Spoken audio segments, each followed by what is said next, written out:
Yo, what's up YouTube? It's the one and only legend of winning, aka Low, and I am back with another video. Now, have you ever been sitting in a movie and you kind of get halfway through the movie and you start to realize that, yeah, this is a really bad flick because I already know how this movie is going to end? Well, quite frankly, that's how I view this NBA season. The NBA season is one of those very long movies. One of those movies that has a very slow start and you can pick it up roughly around the middle of the movie and you can get the gist of everything that's going on. One of those movies that has a nice little plot twist, Kevin Durant going to the Golden State Warriors, I don't think nobody expected that. Has a couple of good action scenes as well, Jay Crowder versus John Wall, Boston Celtics versus the Washington Wizards. Then you had Draymond Green close arm LeBron James. Some pretty bad acting from LeBron, but nevertheless some action scenes, and everybody loves the hero of this movie, Russell Westbrook or James Harden. Everybody loves those two guys, and the performances that they're putting on are phenomenal.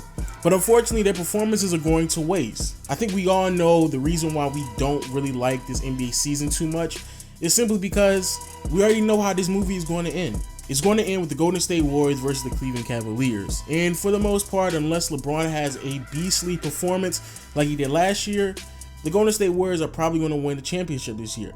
I mean, we're so bored with this NBA season that we're making a huge deal about LeBron asking for a backup point guard. However, just think about this. What if there was a team out there that could give a huge plot twist? A team that has the assets that could really shake things up, flip the script. A team that could actually challenge LeBron James and the Cleveland Cavaliers in the Eastern Conference, because God knows LeBron James, he needs some type of challenge in the Eastern Conference because he's been walking to the finals for the past 7 years almost. So let's think about this for a second. There's a team out there that's actually really good, a team that's been on a roll for the past month or so, has a very good player, a very good core of players, and a team that has the assets to go out there and get that difference maker to put on their team to actually push them over the edge. And that team would have to be the Boston Celtics. The Boston Celtics in the month of January has been on fire, especially Isaiah Thomas, putting up performances that I quite frankly don't even believe. I don't even understand how Isaiah Thomas just blew up out of nowhere. I knew Isaiah Thomas was good, but I didn't know he was that great. The Boston Celtics has the talents, they have the assets, they have the potential pieces to make a trade, a plot twist, to wake everybody else up from the snooze fest that we call the NBA season. The Boston Celtics have the potential to shake things up, challenge LeBron James, upset the Cleveland Cavaliers, and find themselves in the NBA Finals. Okay, I'm sorry, I had to stop this. Gotta put this right at the bottom left-hand corner right there. Hashtag the Great Al. The Boston Celtics have the assets to actually go out there and trade for a player. For whatever reason, I keep hearing people talk about DeMarcus Cousins or Carmelo Anthony, and I even hear some people talk about Gordon Hayward. Gordon Hayward is a fantastic player, but let's just be completely honest, the Utah Jazz are actually winning and performing extraordinarily well, and the likelihood of the Utah Jazz giving up on Gordon Hayward or Gordon Hayward giving up on the Utah Jazz in free agency is very slim because the amount of money that Gordon Hayward is going to get from Utah while still staying on a contending team. Then when it comes to DeMarcus Cousins and Carmelo Anthony, even though it may sound nice, but let's just be honest, the Boston Celtics are built off of grit, grind, and defense. Something that you probably wouldn't label Carmelo Anthony, nor would you probably label DeMarcus Cousins. Add on top of the fact that Carmelo Anthony and DeMarcus Cousins are going to be making a dumb amount of money in the next 2 or 3 years, you probably want to stray away from that as well. So what player could they potentially trade for that could potentially put the Boston Celtics over the top? And it is the one and only Jimmy Butler from the Chicago Bulls. Jimmy Butler is starting to have problems with the management and some players on the Chicago Bulls, and it's starting to spill over into the public. But let that not distract you what's really going on in Chicago. The Chicago Bulls are put in a very sticky situation. They have assets such as Jimmy Butler, who's having a fantastic season this year. However, they're still not winning enough games to certify them to be in the playoffs. Not only that, they have other pieces such as Doug McDermott and Mirotic that are young assets that probably aren't going to be well developed until another 2 to 3 years. And on top of the fact that they made a very questionable decision by signing Dwayne Wade, which was really just a PR move, and you put yourself in a situation to where you have assets that are ready to win a championship within the next year or two, and you put that on a team with a whole bunch of young players that need another 3 to 4 years to actually mature, to try to figure out what type of players they are, and it's basically a recipe of disaster. And then on the other hand, you have the Boston Celtics, a team that's prepared to win right now, who has the future assets to send over to a team if they really wanted it. It's almost like you couldn't even write a better script for why Boston and Chicago should not be in trading talks right now. Quite frankly, Jimmy Butler should find himself on the Boston Celtics before the season ends, because if not, it would be a huge tragedy.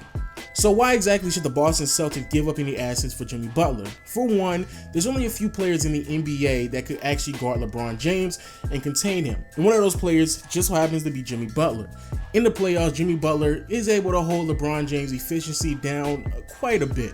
Sure, Jimmy Butler has allowed LeBron James to put up 25 points, around 9 rebounds, 8 assists, 2 steals. However, he also has LeBron to 4 turnovers, shooting 41% from the field and 20% from behind the arc while attempting 3 to 4 3-pointers a game. So sure, you're not going to be able to hold LeBron to like 10 points or 2 assists and 3 rebounds, but holding down his efficiency is a key to beating the Cleveland Cavaliers and finding yourself in the NBA Finals. Because in the NBA, there's only about 3 or 4 players that can say that they're able to do that. So there you go, one answer. The second thing is, they have a free throw problem. The Boston Celtics find a very hard time getting to the free throw line, mainly because of the way that they play their offense.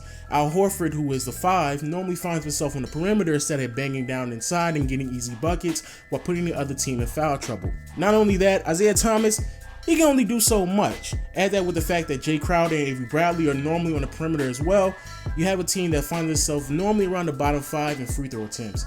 In retrospect, you have Jimmy Butler, who averages nearly 10 free throw attempts a game compared to Boston Celtics as an entire team who averages roughly around 21 to 22 free throw attempts a game. Nearly half the free throw attempts coming from one player will make a drastic difference. The type of penetration that Jimmy Butler is going to offer will open up the lane for everybody else and knock down wide open threes, as well as putting the other team in foul trouble. Not only that, Jimmy Butler, for the amount of points that he puts up, his usage rating is actually pretty low, only having a usage rating of 27%, which means that he's going to be able to get his points while not taking up too many possessions, so he's efficient and effective at the same time. And speaking of Carmelo Anthony, you have players such as Carmelo Anthony and DeMarcus Cousins. The amount of money that the Boston Celtics are going to have to potentially give to those players if they end up trading for them or signing them in the offseason is ridiculous. But when you talk about Jimmy Butler, he's on a steal. The reason why you would love to have a player like Jimmy Butler is the amount of money that you're going to have to pay him. Jimmy Butler, in his entire contract, doesn't even go over $20 million for any of the years that he's signed. However, compare that to other players that just signed a contract in this new CBA, such as Chandler Parsons, Harrison Barnes, and Bradley Beal, who are all getting paid at the bare minimum $22 million each year. It's ridiculous. And then on the other hand, you have the Chicago Bulls. Now, some of the Chicago Bulls fans might be thinking to themselves, why would we trade away our best player? Because y'all aren't winning. The problem with a lot of fan bases is that they get so caught up in winning that they don't understand the big picture here. Jimmy Butler is having his best season his entire career, and yet the Chicago Bulls are barely winning. They are a 500 team, while Jimmy Butler is putting up 25, 6, and 5. It doesn't make any sense to keep a player like that on your team if it doesn't translate into winning games. And on top of that, the Boston Celtics have the assets from Brooklyn when it comes to draft picks to potentially give up for Jimmy Butler. So if you actually are a Chicago Bulls fan, you should be excited about this. Chicago could potentially have 3 first-round draft picks in this upcoming draft. Obviously, they would have their own. They have the potential to get Sacramento's pick. Then on top of that, you might be able to get a Brooklyn pick from Boston. This is a trade that easily benefits both teams. And if you're a Boston Celtics fan who's still a bit skeptical, trying to figure out, that might not be enough to beat the Cavaliers, nevertheless, you can still make more trades. So if I was a Boston Celtics fan, I would demand that this trade happen sooner than later so the Boston Celtics can flip the script on this poorly written movie and please make it way more exciting than it is right now. Because quite honestly, even though I think LeBron James is a fantastic player, I am tired of him walking through the Eastern Conference and just making an easy path to the NBA Finals. It just doesn't make any sense. I don't want to go through another NBA season where yet again we already know who's going to make it to the Finals out of the East. So please shake it up a little bit. Give LeBron some challenge. Trade for Jimmy Butler. I know everybody's kind of hesitant on this, but I am full-fledged for trading Jimmy Butler, making the Boston Celtics the new favorite in the Eastern Conference and really pushing the Cleveland Cavaliers. And with all that being said, people, if you enjoyed the video, make sure you hit a thumbs up, make sure you leave a comment in the comment section below, and make sure you hit the subscribe button as well as the notification bell. And I'll see y'all next time. Peace.